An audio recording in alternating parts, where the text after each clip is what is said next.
Saudara-saudara yang terkasih dalam Tuhan, dalam iman Kristen, kebenaran itu bisa dipahami dalam 3 aspek. Yang pertama adalah kebenaran pengajaran. Dalam bahasa Yunani, ortodoksia. Ortos itu artinya benar atau lurus. Para pengikut Yesus mula-mula di Yerusalem disebut pengikut jalan. Huhodos atau netivia, pengikut jalan Tuhan. Mengapa disebut pengikut jalan? Karena Yesus sendiri yang berkata, "Akulah jalan dan kebenaran dan hidup. Dan tidak seorang pun yang sampai kepada Bapa kalau tidak melalui aku." Inilah kebenaran ajaran. Yang kedua adalah kebenaran perilaku, ortopraksia, praksis hidup atau perilaku hidup yang benar dan yang lurus. Yesus pun pernah berkata, "Kalau hidup keagamaanmu tidak lebih benar dari ahli Taurat dan orang-orang Farisi, kamu tidak bisa masuk ke dalam kerajaan Allah." Baru yang ketiga adalah ortolatria, kebenaran di dalam penyembahan. Waktu Yesus bertemu dengan perempuan Samaria, Yesus menegaskan bahwa kebenaran secara ajaran, ortodoksia, dan kebenaran secara ortolatria tidak ada pada orang Samaria. Karena itu dia pernah mengatakan bahwa kamu menyembah Allah yang tidak kamu kenal, dan kami menyembah Allah yang kami kenal, karena keselamatan datang dari bangsa Yahudi. Kita semua tahu orang Samaria adalah keturunan Yusuf. Mereka memisahkan diri ketika mereka ditolak untuk membangun bait suci yang kedua setelah pulang dari pembuangan Babel. Karena sakit hati mereka itulah mereka maka membangun bait suci tersendiri di Gunung Gerizim. Mereka menolak kekudusan kota Yerusalem. Karena itu Yesus menegaskan bahwa memang secara ortolatria Tuhan tidak disembah di bukit ini, tempat orang Samaria membuat saingan mereka terhadap Yahudi, tidak pula di Yerusalem, karena Allah itu roh, maka hendaklah orang yang menyembahnya dalam roh dan kebenaran, yang tidak lagi terikat oleh ritual-ritual yang mematikan spiritualitas kita dalam kita mengabdi Tuhan. Maka dengan sangat jelas bahwa di mata Yesus, orang Samaria, ortodoksinya dan ortolatrinya menyimpang. Tetapi secara ortopraksi, Yesus memuji orang Samaria dengan perumpamaan yang sangat terkenal, yaitu orang Samaria yang baik hati. Bahkan Yesus menembus dinding pemisah perseteruan kebencian dengan orang Samaria, dengan dia hadir dan minta minum di situ. Saudara-saudara yang terkasih dalam Tuhan, 3 aspek ini pula yang selalu ditekankan Yesus. Ketika Yesus menghadapi orang Farisi, itu kebalikan dari Samaria. Dia mengatakan bahwa orang Farisi berhak duduk di atas kursi Musa dalam Matius pasal 23. Tetapi Yesus juga mengingatkan, apabila mereka mengajar, karena mereka berhak mengajar sehingga duduk di atas kursi Musa, itu kursi tempat mengajar di sinagoga. Tapi ketika dia berkelakuan, jangan dicontoh. Artinya apa? Di mata Yesus, metodologi orang Farisi dibenarkan. Metode dalam membaca Taurat itu dibenarkan, tetapi kelakuannya jangan dicontoh. Inilah yang menjadi penekanan dalam seluruh pengajaran gereja dari mula-mula. Gereja harus bergumul antara 3 hal ini. Di satu pihak gereja harus tetap menekankan, mengajarkan pengajaran yang benar. Tetapi gereja juga jangan lupa selain pengajaran yang benar, penyembahan yang benar, maka kita harus berperilaku hidup yang benar. Sehingga apa yang dilakukan Yesus ketika dia dikelilingi oleh para pengikutnya yang banyak itu, dikatakan apa yang dia kerjakan dan apa yang dia ajarkan. Yang dikerjakannya Yesus adalah menyembuhkan banyak orang. Yang dilakukan Yesus adalah melayani yang tersingkirkan. Yang dilakukan Yesus adalah justru menembus dinding-dinding pemisah yang diciptakan, sehingga orang tidak bisa berbuat baik seperti yang dianjurkan oleh Tuhan sendiri. Saudara-saudara terkasih dalam Tuhan, konteks dari ayat ini sangat menarik. Ketika Yesus kemudian ingin mencari tempat yang sepi dengan cara dia menaiki perahu. Dan kalau kita lihat posisi tempat itu di Israel itu sangat jelas. Ada bukit dan kemudian ada yang namanya danau Genesaret atau Galilea. Maka Yesus ingin menyeberang dengan menaiki sebuah perahu. Tetapi karena khalayak ramai yang banyak itu tahu Yesus arahnya kemana, sekedar untuk mencari tempat istirahat, sekedar untuk rehat sejenak, karena makan pun tidak sempat. Tetapi orang yang begitu antusias mencari Yesus itu, kemudian dia naik ke gunung, mencari jalan pintas yang lain, dan akhirnya mereka bertemu di situ, dan mereka membawa orang yang sakit, bahkan dengan iman mereka, asal kami bisa menyentuh jumbai jubahnya, itu sudah cukup. Artinya ada iman yang begitu besar, sehingga orang-orang itu mengikuti dia. Dan Yesus melihat mereka seperti domba yang tercerai-berai tanpa gembala. Maka Yesus melakukan apa yang biasa dia lakukan, yaitu melayani, menyembuhkan banyak orang yang percaya akan namanya.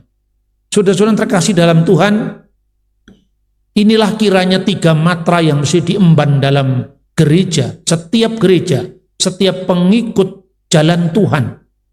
Entah pengikut jalan Tuhan itu nanti orang lain menyebutnya sekte Nasrani, atau orang lain menyebut Kristen, itulah yang ada dalam sejarah gereja. Orang-orang Yahudi menyebutnya sebagai orang-orang Nosrim, dan Paulus disebut sekte Nasrani, karena menandai mereka berbeda dengan orang Saduki, berbeda dengan orang Parisi, berbeda dengan orang Eseni atau kelompok Yahudi yang lain, misalnya kelompok yang dikenal Herodian, orang-orang Yahudi proselit yang loyal kepada Herodes, karena Herodes Agung itu sesungguhnya orang Arab yang menjadi Yahudi lewat halakah Yahudi. Herodes Agung bapaknya Antipater, dan Antipater itu keturunan Edom, keturunan Esau. Ibunya dari suku Nabatean. Nabatean adalah keturunan Nebayot, putra Ismail.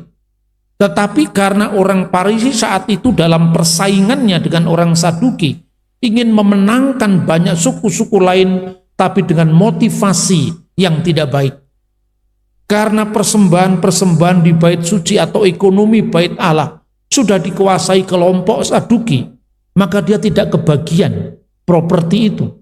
Lalu dia sibuk menjelajah daratan, mengarungi lautan untuk menobatkan satu orang ke dalam agama mereka. Tapi setelah dia bertobat, dibuatnya lebih jahat 2 kali lipat daripada semula. Inilah yang dikritik oleh Yesus di dalam Matius pasal 23 ayat 15. Orang Parisi inilah yang memenangkan banyak orang Edom, tapi dengan motivasi yang tidak baik. Untuk menjaga keamanan kekuasaannya, maka Herodes memunculkan loyalis-loyalis yang disebut kaum Herodian. Saudara-saudara, ini kompleksitas dari masyarakat di zaman Yesus. Tetapi Yesus selalu memberikan pendekatan yang tepat kepada mereka. Nah, saudara terkasih dalam Tuhan, sejatinya agama, religi, itu untuk menciptakan perdamaian antar sesama manusia. Sejatinya religi harus menciptakan bagaimana dengan dekat kita kepada Tuhan. Itu berarti kita lebih mencintai sesama manusia, apapun agamanya, apapun suku bangsanya, apapun warna kulitnya. Tapi kadang-kadang itu gagal. Bacaan kita kali ini selain Yeremia pasal 23 adalah Efesus pasal 2 ayat 11 sampai dengan 22. Ayat ini dengan sangat tegas berbicara tentang dua kelompok. Yang pertama disebut orang-orang yang tidak bersunat. Dan ayat Alkitab mengatakan menurut sebutan orang-orang yang disunat secara lahiri. Jadi di situ sudah ada semacam perseteruan bahwa kamu golongan yang tidak bersunat, kami golongan Abraham, golongan pengikut dari Musa yang bersunat. Padahal sejatinya dalam kitab Taurat sudah dikenal apa yang dinamakan pluralisme hukum. Kalau kita melihat orang-orang asing yang tinggal di tanah Israel, mereka juga diberikan hak yang sama sekalipun mereka tidak harus terikat pada hukum Musa. Orang-orang asing ini di dalam peraturan Taurat disebut sebagai Hasidi Umot Haolam. Artinya orang-orang asing, orang-orang bangsa-bangsa, Umot Haolam. Umot Haolam itu yang menjadi bahasa Arab Al-Umi. Makanya kalau disebut Nabi Al-Umi itu Nabi bangsa-bangsa selain Yahudi. Seperti misalnya Ayub itu bukan Yahudi. Kemudian sahabat-sahabat Ayub, Elifas dan sebagainya bukan Yahudi. Itulah yang oleh orang Yahudi dalam teologi Yahudi disebut sebagai Sefa Nebiim Le Umot Haolam, 7 nabi bagi bangsa-bangsa lain, termasuk Bileam bin Beor. Sehingga dalam Alkitab kita bisa melihat bagaimana Tuhan sendiri memberi inspirasi kepada Bileam. Tetapi nabi-nabi bangsa ini, bangsa-bangsa lain ini mudah jatuh. Mereka hanya diikat oleh hukum sebelum Musa memberikan hukum yang disebutkan dalam kitab Kejadian pasal 9, yaitu hukum bagi keturunan Nuh. Dan Tuhan memberikan tanda, aku meletakkan busurku di atas awan sebagai tanda perjanjian antara engkau dan seluruh bumi. Ini perjanjian universal pada seluruh manusia. Jika mereka menuruti hukum Nuh, menjauhkan diri dari penyembahan berhala, hormat kepada nama Tuhan. Yang pertama menjauhi Abu Dazara, menjauhi Kililat Hashem, menjauhi percabulan, menjauhi apa yang dinamakan Hilui Arayot, menjauhi apa yang dinamakan gesel, tindakan kekerasan, menjauhi apa yang dinamakan sefikut damim atau pertumpahan darah, pembunuhan, menjauhi apa yang disebut efer min hakai, yaitu makan binatang yang mati dicekik, dan menyelenggarakan mahkamah yang adil akan disebut sebagai Hasidi Umot Haolam. Dan orang asing dalam tahap ini dalam kitab Taurat yang kemudian dirumuskan oleh pengajaran para rabi disebut Gertosaf, orang asing yang saleh, orang asing yang baik. Ketika mereka meningkat satu tingkat lagi menjadi Gersedek, orang asing yang proselit ke dalam agama Yahudi, seperti dicontohkan dengan Herodes Agung. Nah, dua hukum ini setelah Musa memberikan hukumnya kepada Israel, yaitu Taurat, yang disebut sebagai hukum Taurat atau Misfot Torah. Misfot ini terbagi menjadi 3 menurut apa yang tercatat di dalam kitab Ulangan pasal 6 ayat 20. Apabila anak-anakmu bertanya, Maha edot veha hukim veha mispatim, apakah hukum-hukum peringatan edot, apakah hukum ketentuan, yaitu hukim imamat pasal 11, dan apakah itu hukum peraturan-peraturan universal mispatim, asyar siwah Adonai Elohenu etchem, yang diberikan oleh Tuhan Allah kita kepada kalian. Jadi ada hukum peringatan seperti Sabat yang hanya berlaku bagi orang Yahudi. Makanya sampai sekarang di Israel ada Goi Sabat, karena orang Yahudi tidak boleh melakukan pada hari Sabat pekerjaan, maka mereka memperkerjakan orang Kristen atau orang Muslim yang tidak terikat pada hari Sabat. Itu hukum peringatan. Lalu ada hukum ketentuan, yaitu imamat pasal 11. Itu hanya berlaku bagi orang Israel. Makanya menurut hukum Nuh, orang Toraja masih boleh makan papiong, tidak ada masalah.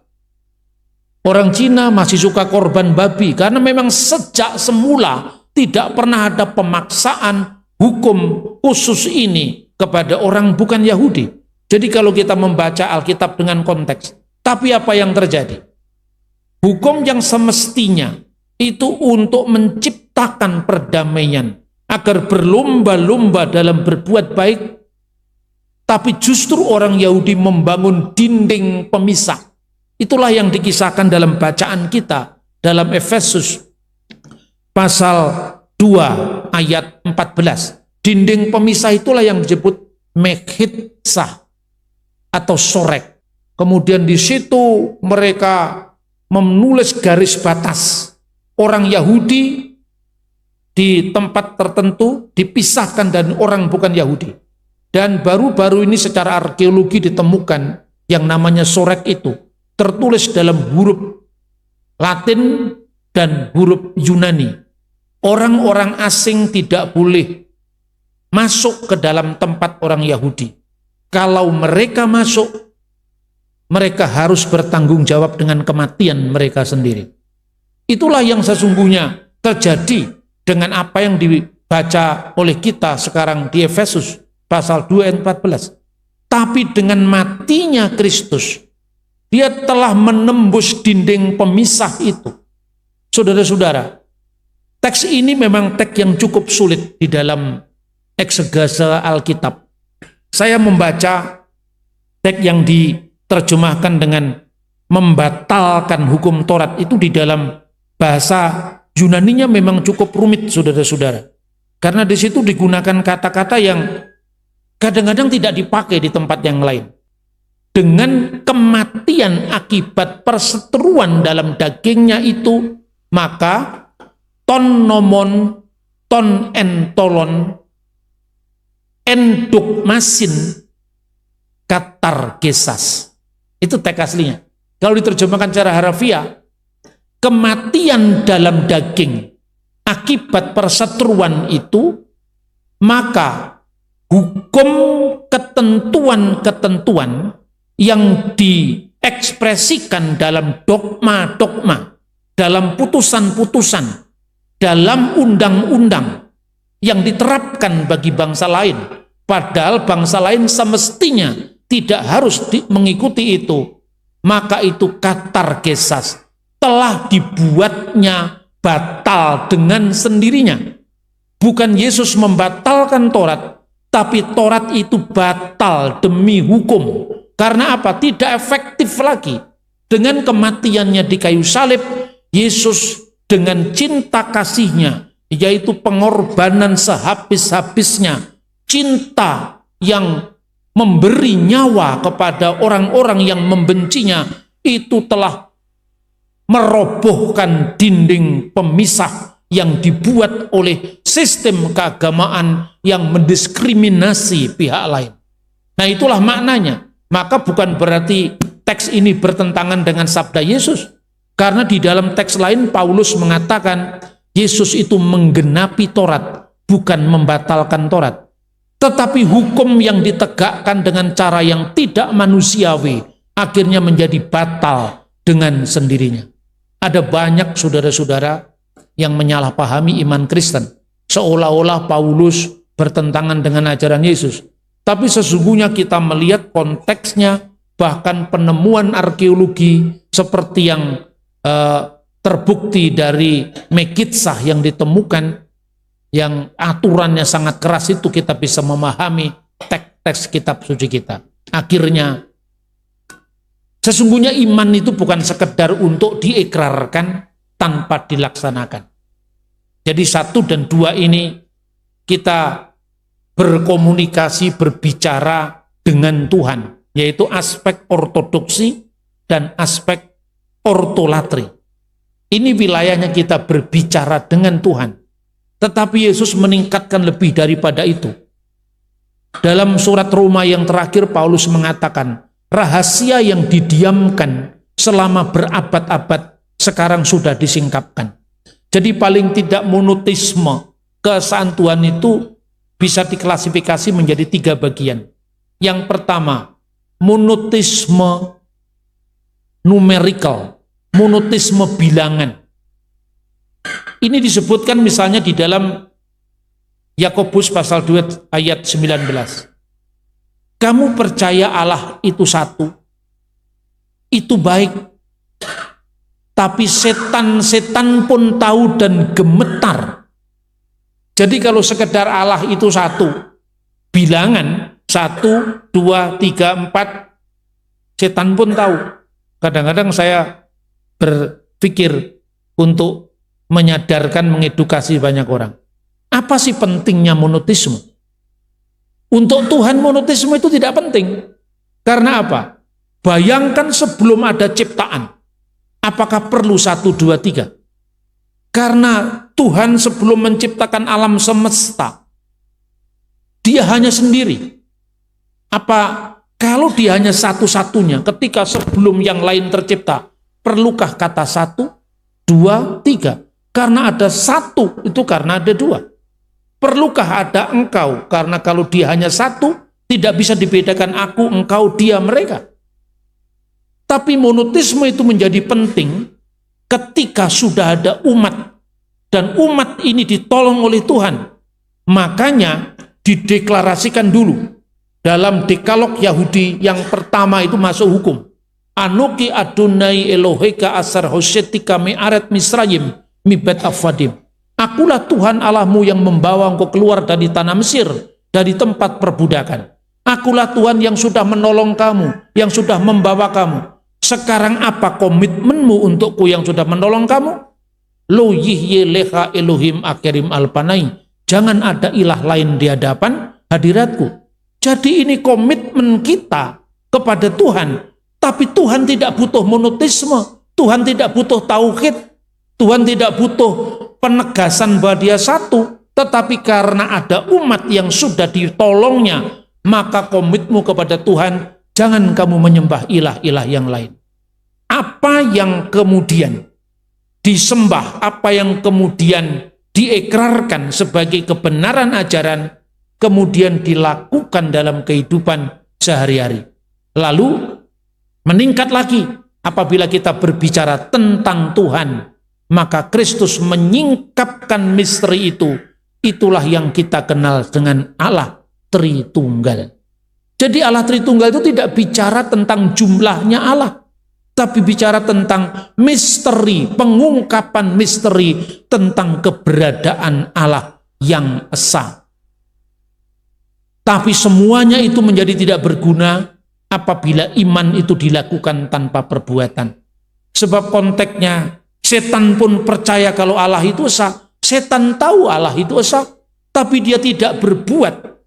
Dalam norma-norma hidupnya, dia tahu Tuhan esa, tapi dia tidak setia dan tidak taat kepada Tuhan. Maka konteksnya juga bicara tentang monoteisme Abraham, Abrahamaik monoteisme. Itu monoteisme etis. Abraham diutus ke suatu tempat yang dia belum tahu, tapi dia berangkat.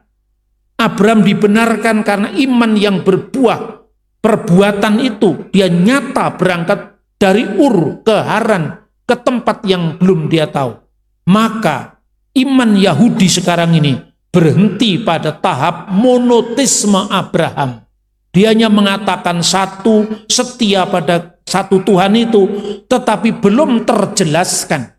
Dengan kedatangan Kristus, Kristus menyingkapkan itu, bahwa Allah yang esa, yang dikenal sebagai Allah Abraham, Ishak dan Yakub, adalah Allah yang memperkenalkan diri dalam Yesus Kristus, yang kemudian menyingkapkan bagi kita Bapa, Putra, dan Roh Kudus, yaitu Allah yang esa.